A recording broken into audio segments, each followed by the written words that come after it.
Everyone, সবাইকে জানাই রাস পূর্ণিমার অনেক অনেক শুভেচ্ছা। তো আজকে দুপুর থেকে ব্লগটা স্টার্ট করছি, কারণ আজকে গুলটুর স্কুল ছিল না, অনেক জামা কাপড় ছিল, সেগুলো কাচাকুচি করলাম, দেরি হয়ে গেছে, সেই জন্য দুপুর থেকে ব্লগটা স্টার্ট করছি। টান করে রেডি হয়ে গেছি লাঞ্চের জন্য, এখন দেবনাথের জন্য বসে আছি। এদিকে গুলটুরও খাওয়া হয়ে গেছে। গুলটু, আমরা কালকে কি কোথায় যাব? রাসের মেলায়। রাসের মেলায় যাবি? কালকে না, আজকেই তো। আজকে ও গিয়ে গাড়ি কিনবো। ও গাড়ি, আমি গাড়ির দোকান দেবো, তোমাদের লাগলে বলো। নাগরদোলনা চড়বো। নাগরদোলনা চড়বে? আমি ভয় পাই, ওর বাবা ভয় পায়, ওর খুব সাহস। আচ্ছা, তুমি কি দিয়ে খেয়েছো সেটা বলো সবাইকে। মাছ দিয়ে। কি মাছ? ট্যাংরা মাছ। ট্যাংরা মাছ? তুমি নামও জানো? আর কি কি মাছের নাম জানো? আর রুই মাছ। রুই মাছ কিন্তু খায় না, ও শুধু চিকেন, মাটন আর ডিম আর পাপড়। আর পাপড়, ওই দেখো যার যেটা ভালো লাগে। ও আর পকোড়া। চলো এবার তুমি শুয়ে পড়ো মাম্মা, বাবা আসুক, আমি লাঞ্চটা রেডি করি। আমি সবাইকে এখন একটা জিনিস দেখাবো, তোমাদের কার কার বাড়িতে এত রকম রান্না হয়। দেখো দেখো দেখো, এই দেখো ছোলার শাক, চিচিঙ্গে ভাজা, পুঁটি মাছ পেঁয়াজ কলি দিয়ে চচ্চড়ি, ডাল, এদিকে চাটনি আমের, আর এই যে ট্যাংরা মাছের ঝোল। এটা কি খোলো, খুলতে হবে না, এটা পাঁপড় ভাজা। দেখো, আর আমি কি খাচ্ছি? শাক আর ট্যাংরা মাছের ঝোল। তাহলে কে বেশি খায় দেখো, আমাকে বলবে কুমড়ো পটাশ, এদিকে খাই কিন্তু নিজে বেশি, আমি না খেয়ে ফুলে যাচ্ছি। শোনো, কি বক্তব্য বলো? দুপুরবেলা একটু ভ্যারাইটিস আইটেম নাম হলে না নিজেকে বাঙালি বলে মনে হয় না। বাবা, আরে ভ্যারাইটিস আইটেমগুলো যখন আমাকে রান্না করতে হয় তখন মনে হয় না যে বউটা কষ্ট পাচ্ছে। এই তুমি রান্নার লোক রাখবা, আমি পারবো না। আমি তো ভোরবেলা 7:30টার সময় যখন হাঁটে যাই, তখন তো ভাবো স্বামীটারও একটু ভাবতে পারো, স্বামীটার কষ্ট। তো গাইস, সন্ধ্যাবেলায় ঘুম থেকে উঠলাম, তো আমাদের গুলটু রানী দেখো কি করছে। গুলটু, গুলটু দেখো আরেকজনের কি অবস্থা, কাকে নিয়ে শুয়ে আছে। ও হেলে বলে দাও।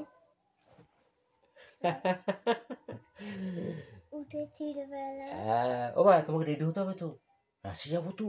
হ্যাঁ কি গো, চাটা হবে? ম্যাগিটা হবে। রুকো যারা, সবার করো।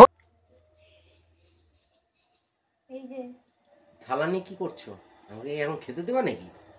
আমি রুটি করব। তাড়াতাড়ি তাড়াতাড়ি, গো ফাস্ট গো ফাস্ট, আমরা রেডি। আমরা রেডি হয়ে যাব তাড়াতাড়ি। ঠিক আছে ঠিক আছে, মা আমার রুটিটা করো তাড়াতাড়ি। গনু দাদা, ও গনু দাদা, গনু দাদা ওঠো, ও গনু দাদা, আমি রুটিটা খেয়ে নি, খাবার গনু দাদাকে তুলতে হবে। আচ্ছা ঠিক আছে।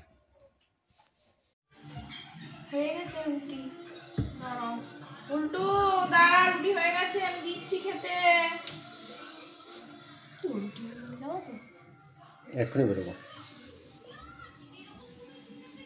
আমার রুটি গোল হয়, রুটি না ফুললে পয়সা ফেরত।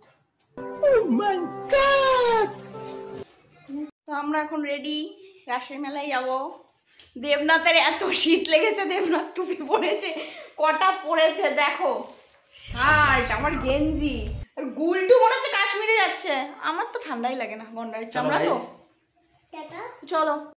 বাইরে এতটা পরিমাণে ঠান্ডা পড়েছে ভাবতেই পারিনি, ভাগ্যিস প্রোটেকশন নিয়ে বেরিয়েছি, গুলটুকেও টুপি টুপি পরিয়েই নিয়েছি, এমনিতেই মেয়েটার সামনে পরীক্ষা, যদি আবার ঠান্ডা লেগে যায়। তো এখন আমরা যাচ্ছি মোড়ের দিকে, একটু শপিং করি। আমি মোড়ে ঢুকে গেছি, তো আমার ঘরের যা যা জিনিসপত্র লাগে আমি সেগুলো সব নিয়ে নিয়েছি। আবার দেবনাথকে একটু জিজ্ঞাসা করছিলাম যে দেবনাথের যদি খাওয়ার কিছু জিনিসপত্র লাগে, তো আমি এখানে একটা মাখানার প্যাকেট নিয়েছি, দেবনাথ অনেক দিন ধরেই বলছিল নেবে, তো আমি আজকে বললাম নিতে, আমি তাড়াতাড়ি সব নিয়ে নিয়েছি। ওই দেখো গুলটুও ওদিকে গুলটুর জিনিসপত্র নিচ্ছে, চকলেট, বিস্কিট, তো সব কিছু নিয়ে বিল করে বেরিয়ে পড়লাম।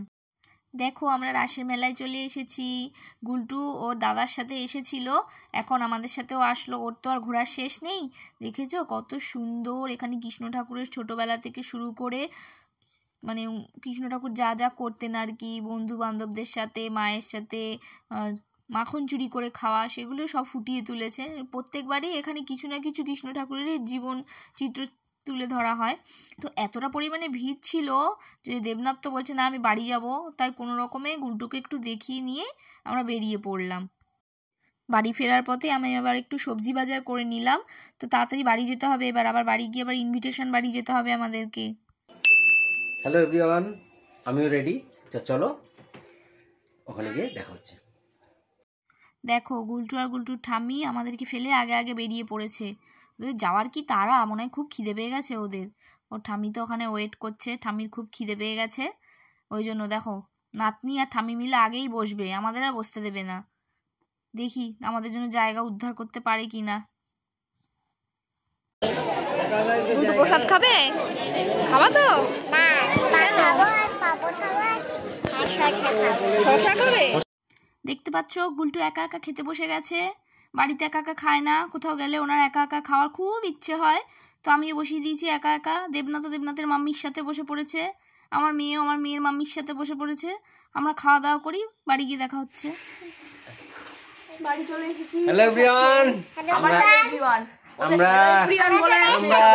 আমরা ঢুকেছি, আমাকে মেরে ফেলবে তো আমি এখন কোন দিকে তাকাবো সেটাই ভাবছি না, আমাকে ছেড়ে দাও, আমি চন্দ্রমুখী হয়ে যাবো। গাইস টাটা, এই ব্লগটা এই পর্যন্ত এন্ড রাখলাম,